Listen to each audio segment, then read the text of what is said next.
I used to have it all figured out. A good job, friends, but that was before everything fell apart. Now, I can't even afford rent. I was living in what most people would call a decent life. A comfortable job in finance, a handful of friends, and an apartment that wasn't too shabby. Life was simple, predictable. But things changed, and I don't think I'll ever be able to go back to the way things were. I lost my job because of a company scandal.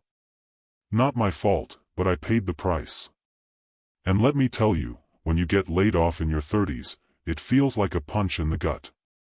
Bills kept piling up, and I couldn't even keep up with them. I sat in my small apartment, looking at the screen of my phone. Another rejection. Another email saying, "Thanks, but no thanks." It was a routine now. Open the email, read the words, close the email. Each rejection felt worse than the last. The loneliness of it all started creeping in. Friends stopped reaching out. My self-worth was slipping away. It was like I was fading into the background. Everything I had worked for seemed like it didn't matter anymore. But then, one night, something caught my eye. An ad. A job posting. A night shift receptionist at a place called Whispering Pines Hotel. No experience necessary. $50 an hour. Could it be real? It sounded almost too good to be true, but at this point, I had no choice but to take the chance. What else did I have? Another rejection? Another night staring at the ceiling wondering how I was going to make it through another day? I stared at the number on my phone. I could call.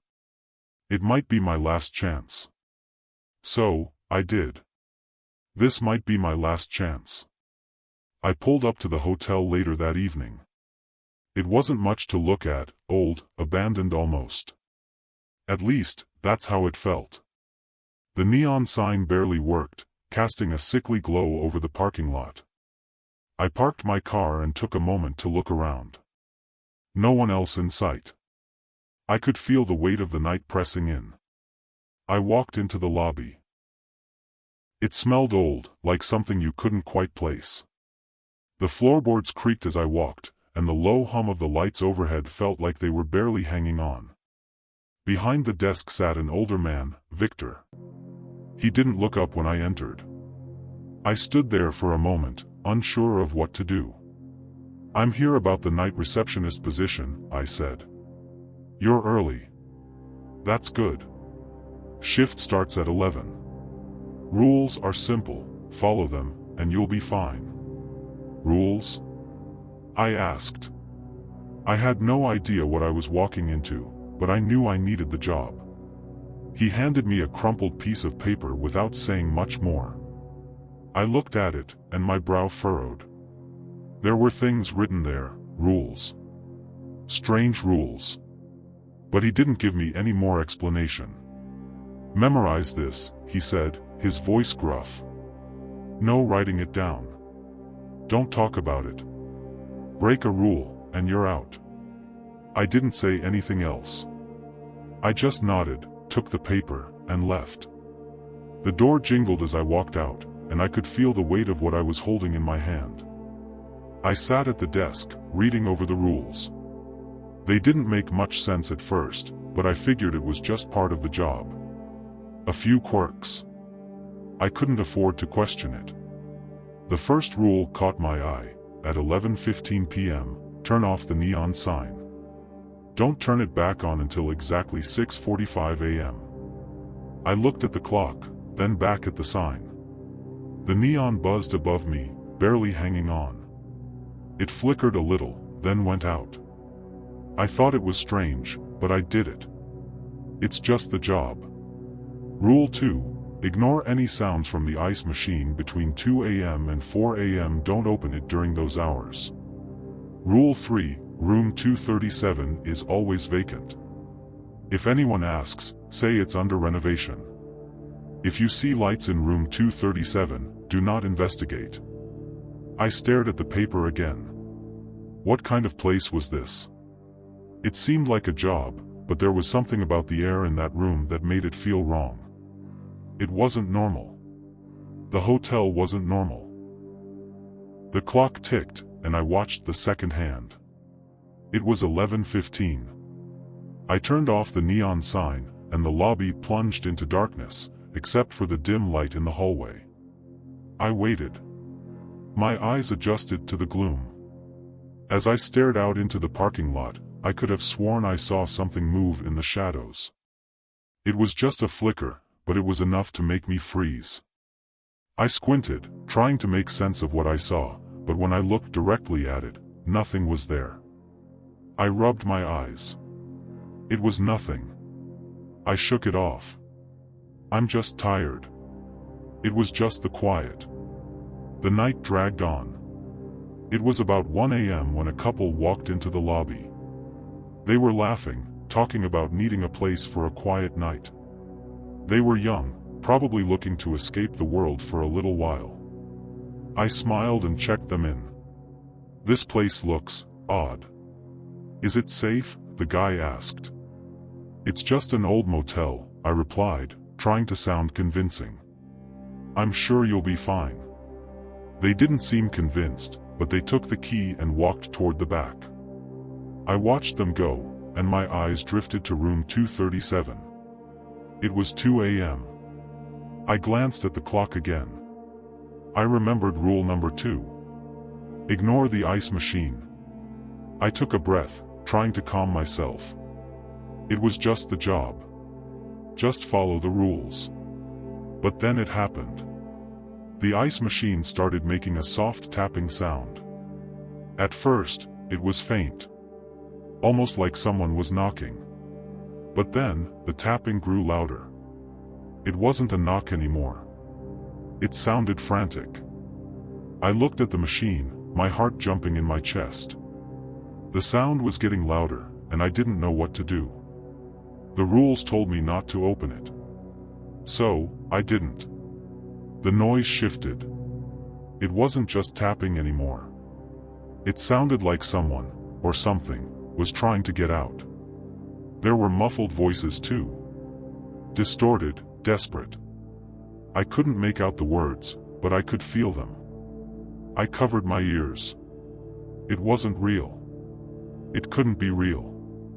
I squeezed my eyes shut, trying to block it out. My breathing was getting heavy. It's in my head. Just focus. Then, just as suddenly as it started, the noise stopped. Silence. I slowly opened my eyes. Why did that feel so real? I shook my head. I was just tired. It's all in my head. But that sound? It stayed with me. It wasn't normal. Nothing in that motel was normal. The silence was suffocating, but it didn't last long. It was 3:33 a.m. when the phone rang again, its shrill sound cutting through the stillness. I froze. I had only just gotten used to the strange rules. I had barely even figured out what was happening, yet here I was again, face to face with something I couldn't explain. I had gotten comfortable with the idea of just doing what I was told, no questions asked. But tonight? Something was different. I reached for the receiver slowly, almost hesitantly. I'd been warned about the phone calls. The rules were clear.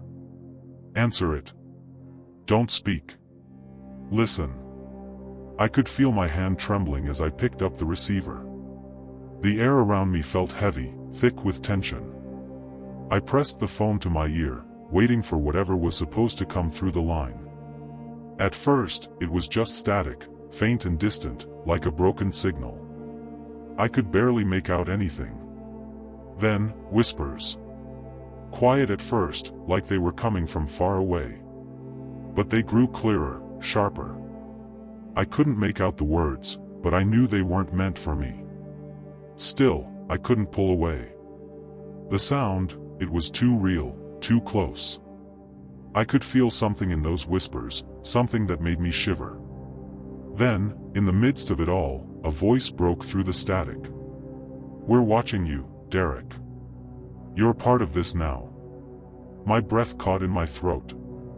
The words were cold, almost detached. I could feel my blood run cold, my grip on the phone tightening. My name, how did they know my name? I wanted to scream, to throw the phone across the room. But I couldn't. I was frozen, like I had no choice but to listen, as if the voice had control over me. Before I knew it, the whispers stopped. The line went dead. I was left there, holding the phone to my ear, my hand shaking violently. I didn't know what to do. I slammed the phone down, but it felt like the entire world was still vibrating with the weight of that voice. I stood there for a few seconds, staring at the desk. The sound of the phone dropping echoed in my ears, but everything else was silent. Then, my eyes fell on something strange. A small ornate box sat on the counter in front of me, something that hadn't been there before. My breath hitched in my throat. The vending machine had dispensed it. I remembered the rule. I had to follow the rules. If the vending machine dispenses anything other than food or drink, dispose of it immediately. I grabbed a pen from the desk, my hands still shaking. I used the pen to nudge the box into a plastic bag, my movements careful, deliberate. As I bagged it, a faint whisper echoed through the air. "You remember." I froze, my mind racing. The whisper wasn't loud, but it was there, just like the voice on the phone. I was supposed to forget. I was supposed to stay away from whatever was going on here. But everything about this place, about these rules, it felt like I was already tangled up in something I couldn't escape from. I had no idea what I was remembering, but whatever it wasn't something I wanted to face. I quickly walked to the back room, trying to calm myself down. My mind was spinning. I was shaking so badly that I could barely keep the bag steady. It didn't make sense. None of it did. Why was I here? What was I even doing? I placed the bag under the pillow, like the rule said. I didn't want to. I didn't want any part of this anymore, but the rules, they were all I had left. I needed the job. I needed to survive. I kept telling myself that. This was just a weird, twisted job. Just a place to make money until I could get out. But as I placed the bag down, my mind raced. I didn't sign up for this. I never asked for any of it. I didn't want to be part of whatever this was, but now I was. And it felt like I had no way out. What's going on? I asked myself that over and over as I sat there, staring at the bag beneath the pillow. The whispers hadn't stopped. They were still with me, lingering in my mind. I looked at the clock. It was 4 a.m. The time was dragging, like it was moving in slow motion. Everything felt heavy. The room felt too small. The rules, the voices, the feeling of being watched. I couldn't shake it. I tried to focus on the job, to just do what I was supposed to do. But the rules were suffocating me. Every time I looked around, I saw something out of the corner of my eye. Shadows that didn't belong, movements that shouldn't be there. I could feel my nerves unraveling, piece by piece.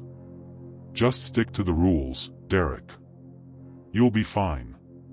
But the more I thought about it, the more I realized I was lying to myself. I wasn't fine. I wasn't even close to fine. And the longer I stayed here, the more I felt like something was coming. Something that wasn't going to stop until it had me. I tried to take a deep breath, to steady myself. But it didn't help. The silence in the motel pressed in, heavier and heavier.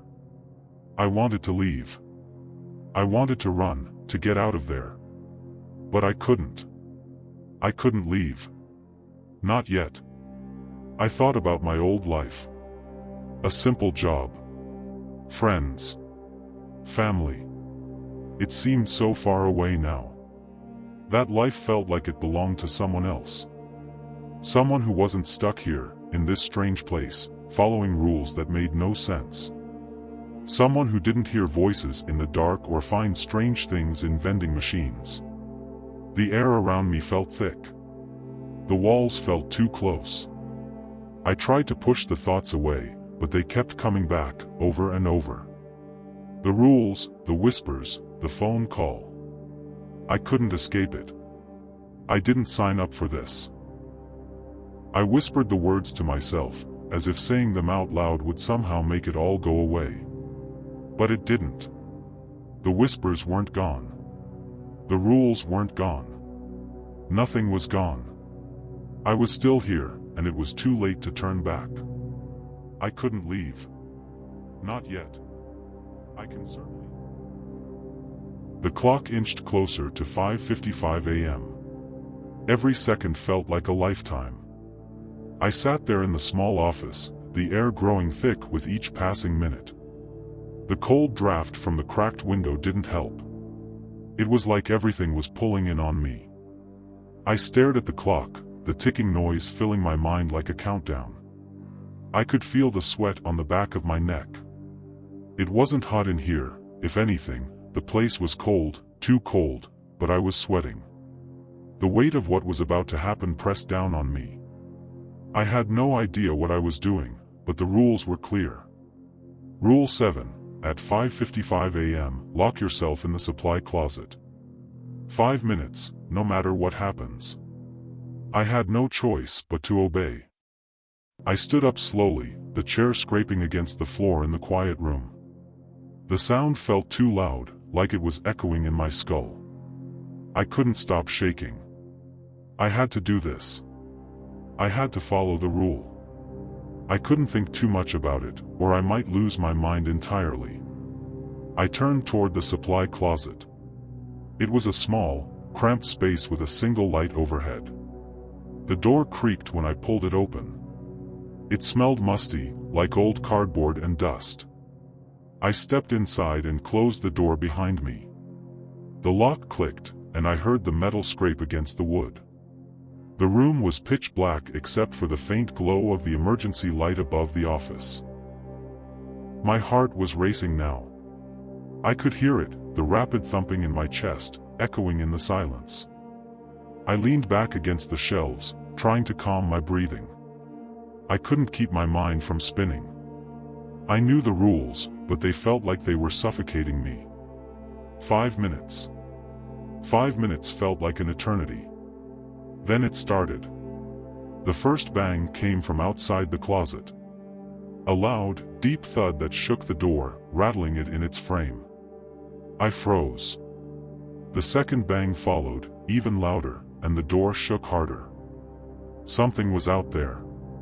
Something was trying to get in. I could feel the force of it. It wasn't just knocking. It was more like something was slamming against the door, with all its weight, like it was trying to break through. Stay calm, I told myself. Just 5 minutes. It's just the rule. Stay calm. But it was hard to stay calm when I could feel the entire closet rattling under the pressure. The door shuddered with each thud. My palms were sweaty. My throat was dry. I couldn't breathe. I pressed my back against the shelves and tried to steady myself. The growling started then, low, guttural, and heavy. It sounded like it was coming from just outside the door, from whatever was on the other side. I pressed my hands over my ears, but the sound still clawed its way into my mind. I squeezed my eyes shut, hoping the darkness would help. It's not real, I kept telling myself. This isn't real. I'm losing it. The growls were joined by more banging, and the door rattled violently. I could feel the weight of whatever was trying to get in, the desperation in its movements. The door was going to give way any second now. I could feel the pressure building. It was like something was trying to break through from the other side, something that shouldn't be there. Something that wasn't supposed to be in this world.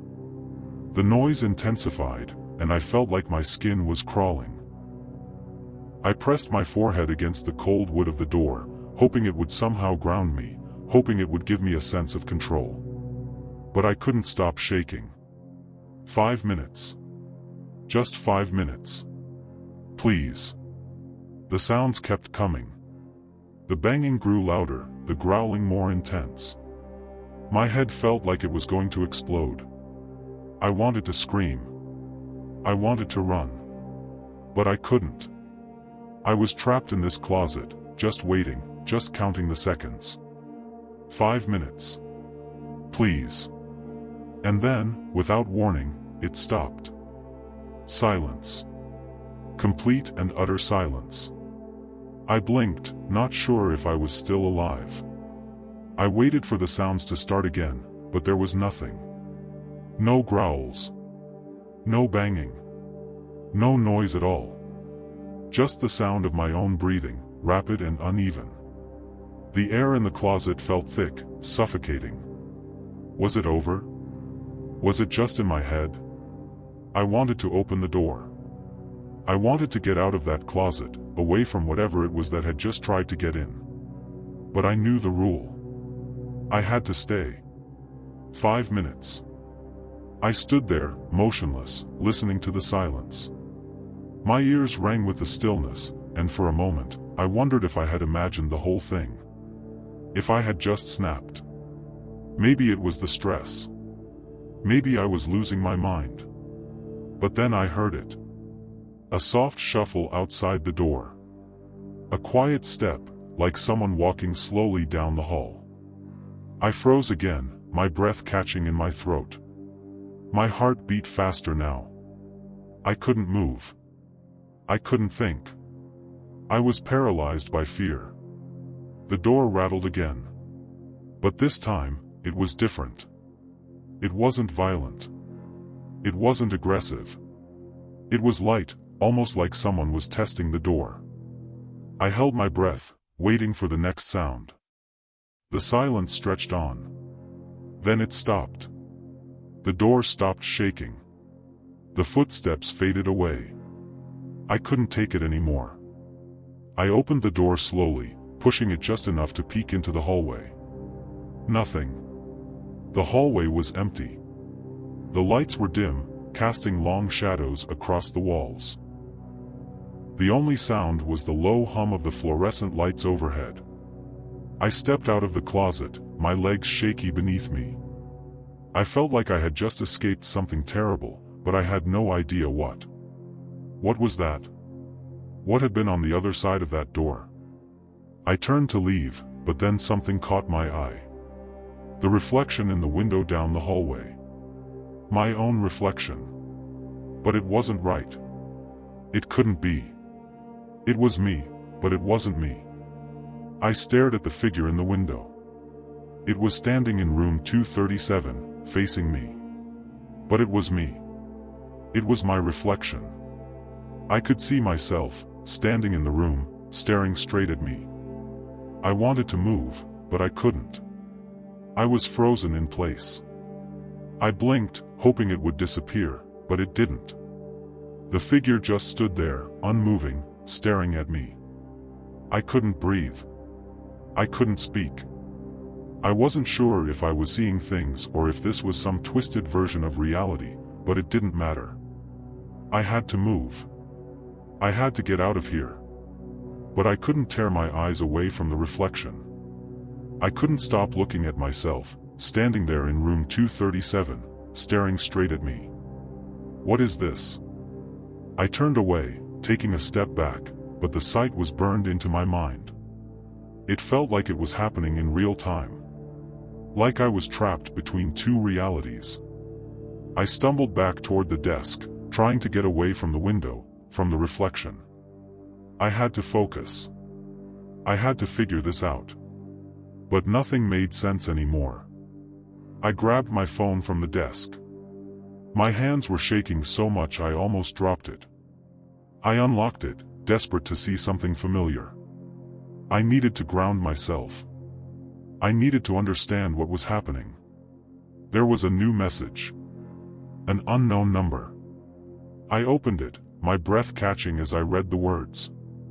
You've been marked, Derek. There's no way out.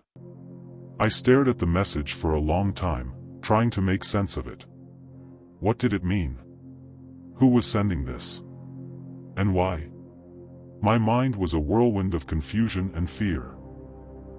The room felt smaller, like the walls were closing in on me. I looked around, but nothing felt safe anymore. Nothing felt right. I glanced up at the clock. 6:45 a.m. The second hand clicked into place. The minute hand reached its destination, and I realized I was trapped. The key was still in my hand. The key to room 237. The key that I couldn't seem to let go of.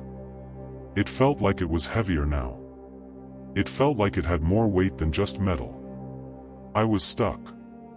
There was no way out. I grabbed my jacket, my fingers numb against the fabric. I couldn't leave. Not yet. I couldn't escape whatever this was. I walked slowly toward room 237. I stopped in front of the door. My hand shook as I reached for the handle. I couldn't go back. I couldn't run anymore. The door was in front of me, and it felt like everything I had been through, everything I had done, had led me here. I wasn't sure what awaited me on the other side, but I knew I couldn't run anymore. The door handle was cold in my hand. I reached for it, my fingers trembling. But before I could turn it, the phone rang again. That shrill noise echoed through the room, pulling my attention away from the door. I stared at the phone. I had no choice. I had to answer. I had to know what was going to happen. With shaking hands, I picked up the receiver. The voice on the other end was clear this time. What happens here isn't by accident. You're remembering now, Derek. And we'll make you pay. The line went dead. I dropped the phone. The words echoed in my mind. I stood frozen in place, staring at the phone, unable to move. My mind was spinning. What was this place? What was happening to me? I turned to the door, my hand still on the handle. I didn't know what was on the other side, but I knew I had to face it.